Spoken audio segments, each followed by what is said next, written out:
Facility चाहिए, ये देखो अपनी टोइंग वैन है, स्क्रीन पे नंबर चलता रहेगा, कांटेक्ट करो, आप कहीं से भी क्यों ना हो, आपको हम टोइंग करा के दे देंगे.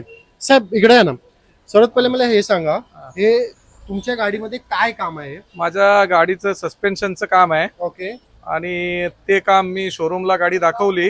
ओके मला त्यांनी सांगितले की 20-22 हजार रुपये खर्च आहे. ओके, तुम्ही आणि- किती मध्ये करून देणार? हा. 10,000 रुपये. किती? 10,000 मध्ये? 10,000 मध्ये फायनल 10,000च्या आतच ना? अंदर ही होएगा. ओके ओके, तर बघू शकता तुम्ही एवढ्या चांगल्या पद्धतीने इकडे काम होत आहे आणि कॉस्टिंगच्या रिलेटेड पण टेन्शन नका घेऊ, एक नंबर कॉस्टिंग मध्ये तुमचं काम होणार आहे. त्याच्याला ह्या गाडीचं काय काम होतंय पुढे चेंबर फुटलाय ना तिथे. आणि ह्याचे किती चार्जेस तुम्ही त्याला बोललो? शोरूम मध्ये किती चार्जेस आहे 12,000 रुपये. आणि तुम्ही किती मध्ये करून देणार 1000 आहे? रुपये. त्यामध्ये 1000 रुपये मध्ये काय करून देणार? चेंबर फुटलेला त्यांचा, तो चेंबर ब्रेकिंग करून आपण फिटिंग करून टाकलं. अजून काय पाहिजे? जर असेच तुमच्या गाडीमध्ये तुम्हाला काय पण काम करायचं असून दे का नाही, स्क्रीनवरती नंबर असेल त्यांना डायरेक्टली कॉन्टॅक्ट करा. पण लाईक नाही केलं असेल तर आठवण व्हिडिओला लाईक करा.